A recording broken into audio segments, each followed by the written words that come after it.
Olá, eu sou Lúcia Rodrigues, professora da Escola de Nutrição da Unirio, e hoje eu vim falar para vocês sobre aleitamento materno e alimentação complementar do lactente. Vamos só recordar alguns fatores que influenciam, no início e na manutenção da lactação. Então a gente tem que recordar da importância, da anatomia da mama dessa mulher, da integridade da medula, do hipotálamo e da hipófise. E aqui a gente tem que destacar a hipófise anterior na secreção da prolactina, e a hipófise posterior da ocitocina, produção e ejeção do leite materno. A gente também vai ser muito importante essa secreção do ACTH e, por conseguinte, do cortisol, que vai ter uma influência grande, reduzindo essa produção do leite materno em grandes quantidades, como a adrenalina, a noradrenalina, ou seja, essa mulher, sob constante estresse, ela vai ter uma produção menor de leite à medida que ela tem uma produção maior de adrenalina e noradrenalina. E destacando aqui para vocês a sucção do bebê. Então, enquanto profissionais de saúde, a gente tem que valorizar muito como é a pega desse bebê, como ele está sugando a mama dessa mulher para que essa produção do leite possa ser maior. E a gente não deixando de levar em consideração aonde essa mulher está inserida, o contexto social dela. Isso vai influenciar tremendamente na produção do leite. Uma mulher sob intenso estresse, muitos filhos para cuidar, sem nenhum tipo de suporte, passando por dificuldades financeiras, isso vai ter um impacto na redução da produção do leite materno. E aí o profissional tem que entrar também, de ter um certo apoio, e dar essa tranquilidade para essa mulher, para que depois ela consiga, talvez com algum tipo de apoio do profissional, quem sabe ficar um pouco mais tranquila para que essa produção de leite se dê de forma adequada. E a gente também tem que lembrar que na composição do leite humano sempre se discutiu muito se o leite humano tem uma relação direta com aquilo que a mulher ingere, com aquilo que a mulher não ingere, se a mulher mais bem nutrida ou menos nutrida, se vai ter uma influência ou não. O que a gente sabe é o seguinte, que na verdade a composição do leite depende do período da lactação, quer dizer que a gente vai ver depois a influência que isso vai ter, a hora do dia, a idade dessa mãe, quer dizer, vai ter uma influência um pouco nas adolescentes, nas mulheres em idade mais avançada, a paridade, mas o que vai influenciar muito mais aqui, tem o estado de saúde, a classe social, a idade gestacional, que aí vai ter uma diferenciação entre o leite da mulher que teve um filho prematuro e daquela que teve filho a termo, mas muito mais do que tudo isso que está aqui, não vai ter uma variação tão significativa que justifique a gente contraindicar o aleitamento materno. Então se uma mulher desnutrida, se for grave, pegando essas mulheres que você tem em regiões muito pobres, por exemplo, da África e da Ásia, no Brasil a gente cada vez, graças a várias intervenções que a gente tem tido nesses últimos décadas, a gente tem tido uma prevalência muito menor de nutrição no Brasil. A gente tem atestado isso pelas estatísticas, pelas pesquisas executadas pelo IBGE. Só mulheres muito desnutridas graves são mulheres que têm uma menor produção em termos de quantidade e de alguns nutrientes em menor quantidade. Do contrário, a gente não tem variações muito significativas. Claro que a coloração do leite vai modificar. Uma mulher que tem uma ingestão maior de beta-caroteno ou de lipídio, você vai ter realmente o leite com teor um pouco maior de gordura, um leite mais amarelado, com aquela vinculado mesmo ao próprio beta-caroteno, que dá aquele aspecto mais laranja no leite, Um leite mais rico em complexo B, por exemplo, em riboflavina, ele fica com um leite um pouco mais azulado, um pouco mais esverdeado, que é bastante interessante. Quando vocês vão em bancos de leite, você vai vendo, de acordo com a idade, e essa variação um pouco da cor que a gente tem. Tivemos um caso aqui no hospital universitário de uma mãe que tinha uma menininha de 1 ano pesando 18 quilos. Então, só para a gente ter uma ideia, que em média uma criança de 1 ano vai pesar aí por volta de 9 quilos, mais ou menos, um pouco mais, um pouco menos, uma menina muito acima do peso dela. A gente foi analisar o leite materno, que ela ainda mamava. E a gente viu realmente que ela tinha teores, tanto de caloria quanto de lipídio, Não foi muita variação em termos de lactose e proteína não tem uma diferença entre a média geral, mas lipídio sim, né? Então tem uma relação também, se a mulher tiver um consumo muito exacerbado de lipídio, você pode ter um leite realmente com teores mais elevados. Acho que isso é um caso interessante até na hora de que vocês estiverem em contato com esse tipo de paciente. Então a gente vai lembrar que talvez vocês tenham menor acesso, né, pegando crianças menores que vão estar consumindo esse leite de início, né, que é até 5 dias após o parto, que é esse colostro, que a gente cada vez tem que valorizar e explicar, como todo mundo já sabe, o elevado teor, na verdade, de fatores de proteção, né, principalmente da IgA secretória, que vai conferir, né, essa imunidade nas mucosas, né, do trato respiratório, do trato digestório. A lactoferrina, rica em lactoferrina, linfócitos e macrófagos. E a gente vai ver na composição como esse leite ele tem um teor um pouco mais elevado, inclusive de proteína, que é relacionado com isso. Não é essa proteína para sobrecarregar um rim de uma criança que está extremamente imaturo, né? E tem uma maior concentração de sódio, potássio e cloreto adequado à necessidade que esse bebê que acabou de nascer tem. E aí a gente vai ter, né, então, esse leite de transição, que é o leite entre o 5º e o 15º dia de vida, e o leite maduro, né? Que a gente vai ter um volume e uma composição que vão ser mais estáveis, como já tinha falado para vocês anteriormente. Com essas oscilações, temos uma concentração maior ou menor nesse leite, tá? Nos primeiros meses, essa mulher pode produzir de 700 a 900 ml. No colostro, no início, ela pode produzir o quê? 100 ml. Então, essa produção ela vai aumentando. E ela começa aí com 600, ela vai evoluindo, né? E quanto mais a criança sugar, mais leite essa mulher vai ter. Inclusive, a gente tem casos que muitas mulheres vão doar para bancos de leite, né? No segundo semestre, até o segundo ano de vida, ele vai oscilar entre 600 a 550 mililitros por dia. E aí, só para vocês poderem recordar algumas coisas, né? E para alguns profissionais que não tiveram acesso pela sua formação a esse tipo de composição, só para a gente mostrar a diferença entre o colostro do leite maduro e do famoso leite de vaca, né? Ou seja, se vocês já pegarem uma criança em que a mãe está amamentando, mas acha que tem que dar algum tipo de complemento, a gente vê que tem uma diferenciação que se justifica pela natureza, pela própria fisiologia digestiva desse bebê, né? Então a gente vê que o colostro é um leite que tem menos caloria, né, do que o leite maduro, que aqui é quando o bebê vai começar a ganhar mais peso. Vocês veem aqui que, na verdade, ele vai oscilar entre 1,9 a 2,5 de proteína no colostro. No leite maduro, ele vai oscilar até 1,3, 1,4. Isso aqui é o valor mínimo que a gente encontra, né, porque senão tem uma divergência em termos de literatura e as pessoas vão achar, mas só tem isso. Ele vai ter E isso é para a gente perceber que a natureza não sobrecarrega a criança de proteína, enquanto você vê que o leite de vaca tem 3,5, né? Aí vem a concentração, né, na verdade, de caseína e alfa-lactoalbumina, ou seja, essa distribuição no tipo de proteína facilita a digestão, quer dizer, quanto mais lactoalbumina ficam flocos mais porosos, mais leves, digamos assim, mais fácil a ação enzimática.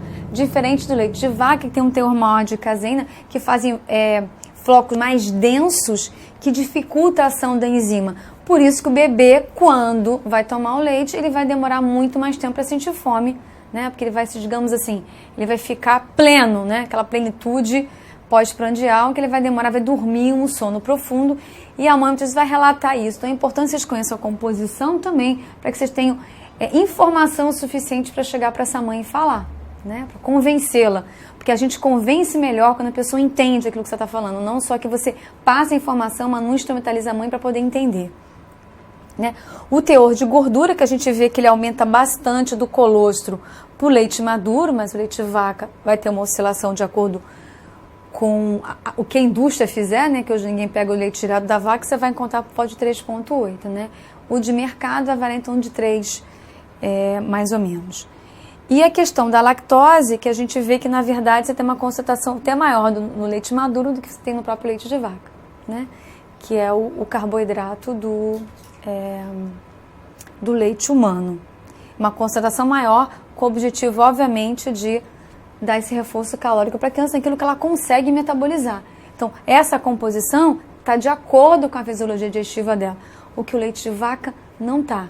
E aí o problema com o profissional de saúde que a gente vai enfrentar é quando a gente não consegue com que essa mulher tenha sucesso no aleitamento materno, né? Qual vai ser essa substituição?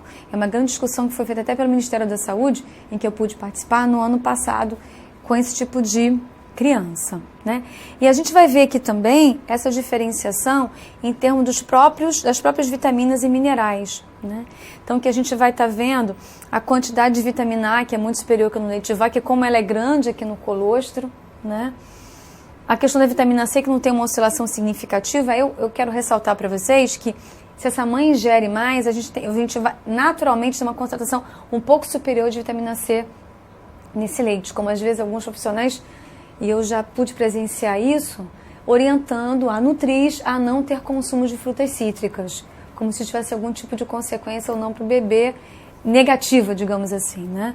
E aí a gente quer preservar para que essa criança possa ter uma ingestão adequada. Você vê que o cálcio não tem uma oscilação, mas olha a concentração do leite de vaca, a sobrecarga que você vai trazer para o rim dessa criança. Aí tem essa questão do fósforo, olha a diferença, como é brutal, ou seja, a quantidade de solutos que tem nesse leite vai sobrecarregar muito esse bebê, né? De potássio e de cloro. É só para vocês verem essa diferenciação em relação a esses dois tipos de leite completamente distintos de animais, digamos assim, bem diferentes. E aí a gente vai recordar, quando a gente for estar colocando para essa mãe, a função imunológica que você vai ter, para a gente reduzir, né, o número de casos de crianças com gastroenterites, com infecções respiratórias, né, com otite, que é muito... E aí você vai prevenir também uma coisa que para a gente é muito importante, e eu que trabalho particularmente de nutrição pediátrica, que é prevenir a alergia alimentar, né? Quer dizer, vai ser um fator muito grande de prevenção. Então a gente vai ter aqui as imunoglobulinas, né? 90% aqui vai ser essa IgA secretória que a criança não consegue produzir. Só o contato dela, na verdade, com o ambiente, com o tempo, ela vai começar a ter uma produção, né? Por isso depois a criança começa a diminuir, essa concentração vai diminuindo, depois a criança vai conseguindo ter uma produção dela mesmo, né? A lactoferrina, o fator bífido do leite materno, o fator antistafilocócico, que vai ser muito importante esse fator de prevenção, a lactoperoxidase, os complementos, interferon, a lisozima e a proteína fixadora de vitamina B12, que para a gente vai ser muito importante, que é uma vitamina fundamental para o crescimento do bebê, né? Então a gente vai ver, só para a gente ter uma noção, de uma forma geral, que 50% dos linfócitos do colostro vem dos linfócitos T, né? Então aí, linfócito T, B, macrófagos, complementos, né? Os neutrófilos e os eosinófilos. Isso só para a gente ter como informação, para a gente recordar o que já foi visto, talvez há alguns anos atrás, né? Então a gente tem, na verdade, essas imunoglobulinas, né? Que vão estar influenciando e ajudando a criança a combater qualquer tipo de invasão bacteriana de bactérias que possam estar tendo contato com ela, né? A lactoferrina, que deixa, na verdade, não deixa esse ferro disponível para essa proliferação bacteriana, né? Multiplicação. E o fator bífidos, né? Que antagoniza a ação das enterobactérias, em que o bebê é extremamente vulnerável e vão gerar as chamadas gastroenterites, né?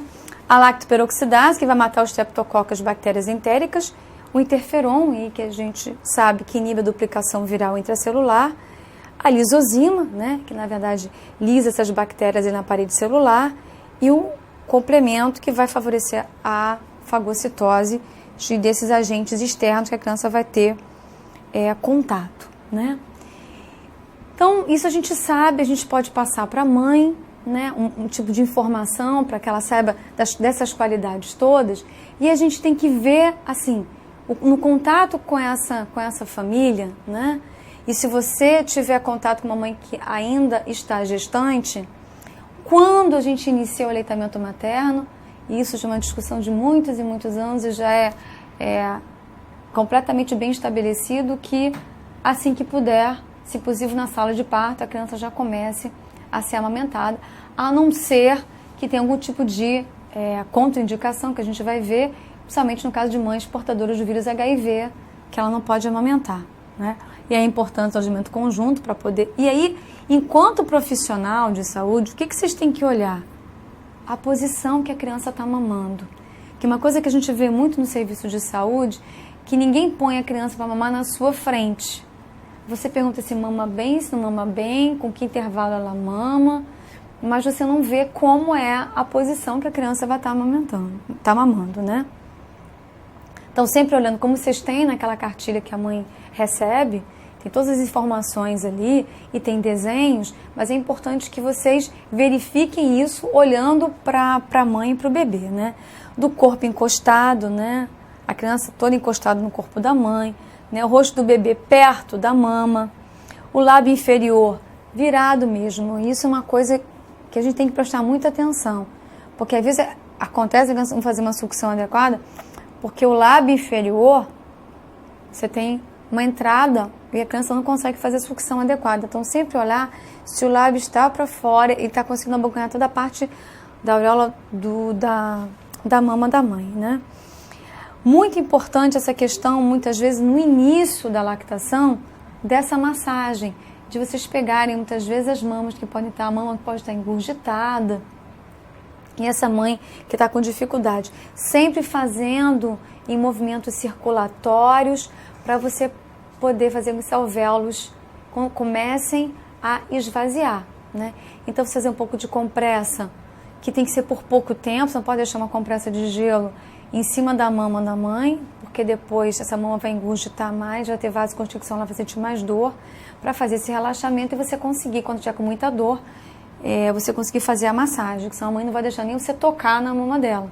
Ela vai te dar um belo de um tapa na sua mão, porque não vai suportar realmente a dor. Para quem já viveu isso, realmente é uma grande dor, né? E a questão da rachadura no mamilo, que vocês podem encontrar alguma mãe com essa rachadura, que pode muitas vezes fazer com que ela não queira mais amamentar, porque realmente vai gerar algum nível de dor. Então, mais uma vez, ver como a criança está pegando, fazer essa massagem e talvez fazer algum tipo de ordenha manual para poder esvaziar um pouco e a criança conseguir pegar melhor e fazer com que essa mãe realmente passe. Eu digo para vocês que realmente não é uma coisa vazia que a gente diz que não funciona. Funciona o leite materno ser passado em volta do mamilo, né? E essa mãe conseguir pegar de 10 a 15 minutos um pouco de sol nessa mão para ajudar na cicatrização, né? Ou a lâmpada, que a gente diz que mais ou menos um palmo de distância. Você pode deixar também que essa luz artificial, mas o ideal, se ela conseguisse, né? Que o pessoal fica brincando de fazer um toplesszinho em casa para conseguir, na verdade, ajudar nesse processo todo de cicatrização. E aí, eu coloquei aqui, isso até para se vocês quiserem, tem disponível em manuais do Ministério da Saúde, a gente vê a forma adequada, a gente vê aqui o lábio da criança virado para fora, né? Então a criança consegue pegar o bico, né? E a auréola também. Aqui a gente pega errado, que a criança está pegando o quê? O bico. Então você vê que, na verdade, o estímulo que ela está fazendo dos canais lactíferos, os alvéolos, vai ser muito menor, né? Além de favorecer as rachaduras, porque a forma como a criança pega vai favorecer com que essa mãe tenha muito mais rachadura, e ali o bebê vai conseguir tirar muito mais leite do que ele está tirando aqui. Então aqui ele pode chorar, e aí o pessoal diz, e ainda tem essa questão do mito do leite fraco, que na verdade às vezes tem muito mais a ver com a forma como a criança pega, e aqui tem uma tendência maior dela engolir mais ar, né? E ainda tem muito mais as famosas cólicas do bebê, né? E aí, tudo isso aqui, eu não vou entrar no método, vocês já conhecem todas as vantagens técnicas, econômicas, psicológicas, né? Que a gente vai ter para essa mãe, em termos de perda ponderal, de involução do útero, por causa da ocitocina, vai ser importante. Reduz realmente todos os problemas de gastroenterite, função respiratória, de otites e de alergias. E a gente sabe que é um fator importante para diminuir a taxa de mortalidade infantil. Ele não é um fator exclusivo, a gente sabe disso, que é um pool, na verdade, de ações que diminuem a taxa de mortalidade infantil. Mas a gente sabe que o aleitamento materno vai ser uma delas, né?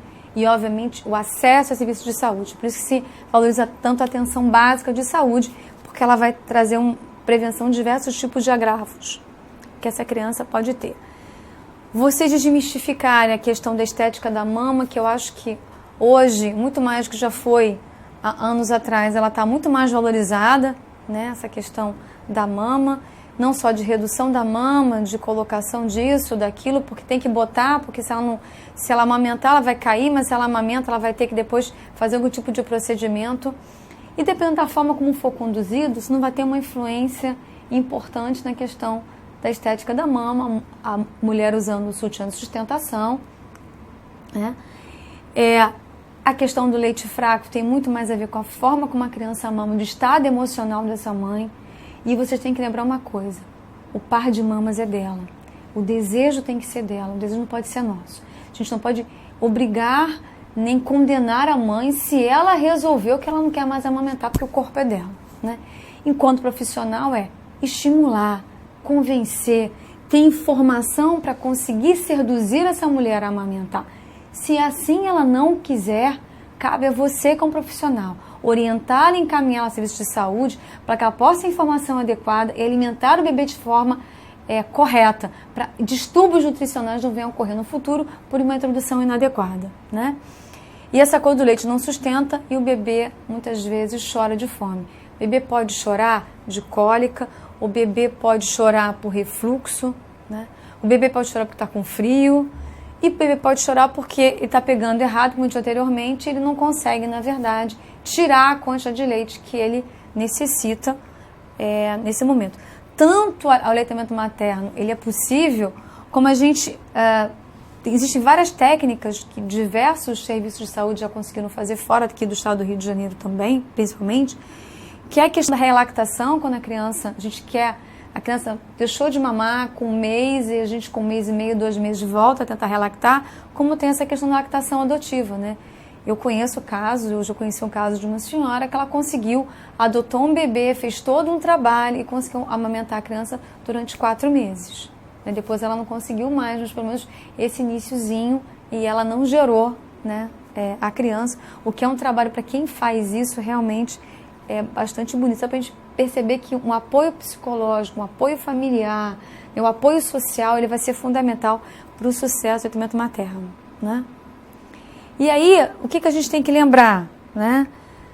Na hora que você estiver atendendo essa mãe, né, nessa família, quando é que o leite materno, na verdade, ele é contraindicado, né? Ele vai ser contraindicado. Mães portadoras do vírus HIV, e quando vocês chegarem, ela já vai, durante a gestação, já vai saber que não vai poder amamentar. Então, não é uma coisa que vocês de ponta vão pegar.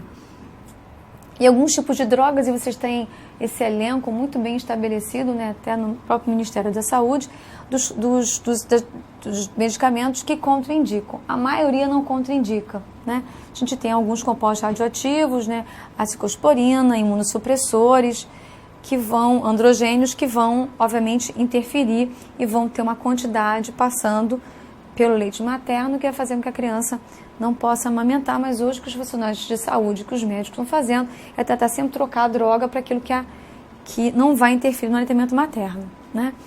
E a gente sabe o que pode passar pelo leite materno que pode estar gerando algum tipo de problema nesse bebê. A gente sabe que de medicamentos, 1 a 2% da dose da mãe passa para o bebê, né?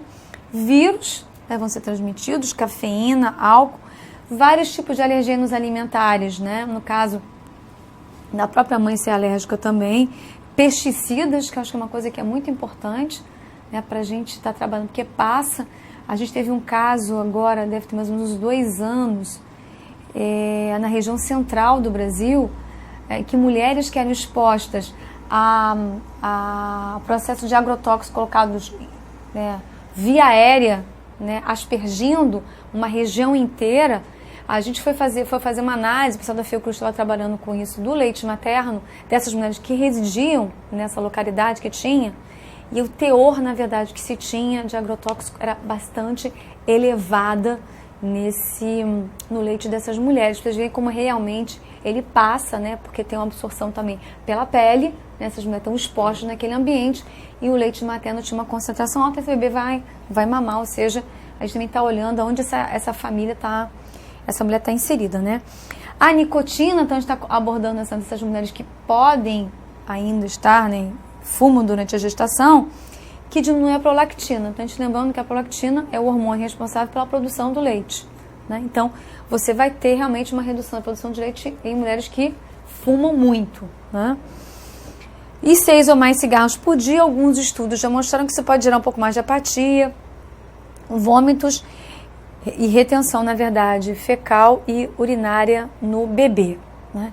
Então, isso aqui, na verdade, só vai trazer pra gente uma preocupação quando a gente fala da alimentação da mulher que você estiver acompanhando. Ah, bom, você não vai interferir na alimentação do bebê, mas do bebê é o leite materno, você vai ver a pega dele. O que você vai ter que olhar aqui, né? Focar, obviamente, na ingestão de café, né? E de bebidas alcoólicas, né? Como há muitos anos atrás se dizia que para aumentar a produção do leite você tinha que beber cerveja escura, né? Que você aumentava a produção de leite. E a gente sabe que não tem nada disso. E essa questão dos alérgenos alimentares é uma coisa muito particular, que eu vou trazer um caso para a gente poder levantar alguns fatores que podem gerar dúvidas em vocês e suspeitas que vocês tenham que encaminhar essa criança de saúde para um acompanhamento mais minucioso, tá? Então, só para a gente recordar o seguinte: se ela está mamando, vocês vão ter que tentar saber se ela mama exclusivamente ao seio materno, ou seja, a criança só recebe o leite materno, ou direto da mama, ordenado da mãe, ou advindo de um banco de leite, tá? A gente tem o aleitamento materno predominante, quando a criança recebe o leite materno, e ela recebe água, ou chazinho, essas infusões que às vezes as pessoas fazem, suco de frutas e outros fluidos, tá? Esse é o aleitamento materno predominante. A gente tem o aleitamento materno complementado quando você já tem, na verdade, o alimento sólido ou semissólido, quando a gente já começa a entrar com vários tipos de alimentos para essa criança, tá? E o aleitamento materno misto, né, quando a criança recebe o leite materno e outros tipos de leite. Então, ou seja, na hora de analisar, a gente sabe o que essa criança, em que momento ela tá. Nem sempre você vai encontrar uma criança de 2 meses que tenha aleitamento materno exclusivo, que era o que a gente queria que tivesse acontecendo. E aí, eu acho que é importante, se vocês sabem que tem alguma coisa que possa interferir para esse bebê, vocês conhecerem um pouquinho da alimentação dessa mulher, né? Então, é importante que vocês sondem se ela fuma, se ela tem algum consumo de alguma bebida alcoólica, algum tipo de energético, que às vezes isso acontece, de mulheres que possam estar tomando tipos de medicações termogênicos para conseguir emagrecer mais rápido. Então, isso também é importante que vocês estejam monitorando, porque isso pode ter um efeito também para o bebê, né? Que hoje o acesso à informação, às vezes de forma equivocada, ele acontece, vocês se apoderam desses produtos e acabam tomando, né? Então, o que isso eu tenho que estimular? O que tem de verdade, de inverdade, o que a mulher pode ou não pode, se ela for perguntar para vocês. Mas é verdade que eu tenho que tomar muito líquido para poder produzir leite? É muito importante que essa mulher tenha um consumo muito grande de líquido. Então, ela vai perceber que ela vai amamentar e ela vai sentir muita sede. Então, que ela beba bastante água, né? Sempre digo que nada substitui a pessoa beber água, até porque seja depois um exemplo para o próprio bebê, né? Para a criança, quando ela for crescendo, ver a mãe bebendo água. Aí vem a água e vem sucos, a gente prioriza que sejam sempre sucos naturais, que essa mulher esteja ingerindo, evitando a questão do refrigerante, que a caloria é vazia, e ainda tem a questão dos aditivos, que um percentual deles passa pelo leite materno e são possíveis alergênios que venham a sensibilizar a criança desnecessariamente, né? Você sempre estimular que ela tenha uma dieta variada, quer dizer, a lactante, ela tende a ter mais até fome quando a criança mama muito do que a própria nutriz. A gente sabe que o gasto calórico dela é até maior, por isso que faz com que ela consiga perder peso mais rápido. Então, que vocês estimulem o que é de saber pouco comum e qualquer distúrbio na alimentação dela que vocês presenciem, ou uma mulher mais cansada que precisa de um acompanhamento mais estreito, de uma anemia, algum tipo de deficiência, que vocês encaminhem para a unidade de saúde, né? Estimulá-la que ela consuma 3 ou mais porções de derivados de leite por dia. Isso vai ser muito importante para a manutenção do estado de cálcio dessa mulher, né? Para que isso não comprometa a saúde futura dela em termos de uma osteopenia e depois de uma osteoporose, né? Esforçar para ter um consumo maior de vegetais e de frutas, para você ter um teor, não que ele vai ficar um leite pobre, né? Mas a gente sabe que você aumenta o teor de vitaminas hidrossolúveis, né? E de beta-caroteno, se você tem uma ingestão adequada. Então, estimular esse tipo de consumo. Então, estimular que ela beba muito, ou seja, uma garrafa sempre ao lado dela enquanto ela estiver amamentando, uma garrafa de água, né? E evitar dietas e medicamentos que vão promover rápida perda de peso e principalmente uma perda maior do que 500 gramas por semana. Ela vai perdendo naturalmente com a alimentação, né? É como eu fico brincando, ela não precisa comer um bolo de chocolate inteiro no dia, ela não precisa comer 2 pacotes de biscoito, que ela está exagerando, temos fora a comida que ela vai consumir, né? E essa questão, e aí eu fico um pouco preocupada, que isso é uma orientação que a gente tem na cartilha, mas a gente tem que saber o que a gente diz que é consumir com moderação, porque o pouco moderado para um não é para o outro. O que eu sempre digo para a mãe é que se ela conseguir evitar, né, de consumir qualquer produto, bebida cafeinada, né? Então a gente sempre fala para ela controlar a questão do café, dos chocolates, mate, guaraná natural, que são bebidas muito consumidas. Eu falei assim, se você conseguir, né, que na verdade se antigamente a gente não tinha essa disponibilidade toda, a gente não bebia, a gente consegue sobreviver sem beber. Sempre aconselho a essa mãe que são bebidas de caloria vazia, na verdade. Tem uma caloria muito grande que vem do açúcar, mas que não vai ter um benefício tão substancial para ela. Então a gente sempre recomenda que ela não ingira, essa coisa de botar com moderação. Bom, moderado para mim pode ser uma xícara. Para ela que tomava 5, pode ser tomar 3. E a gente que 3, a gente sabe que já tem uma consequência para o bebê. Então, eu acho que é melhor se a gente conseguir, no máximo, você deixar ela tomar uma xícara, quer dizer, aconselha que ela tome uma xícara de um café mais fraco, né? Se ela for aquela pessoa que é apaixonada por café, senão que ela faça o pingado no leite, né? Não o famoso café com leite. A gente diz que é o leite com café. É o leite pingado com café. Nunca fale em café com leite, que é dado na noção mesmo que tem que botar muito mais café do que leite. E só para vocês terem e passar essa informação para as mães. O café interfere na absorção do cálcio do leite. Então, quanto menos você colocar, melhor você vai conseguir absorver esse cálcio.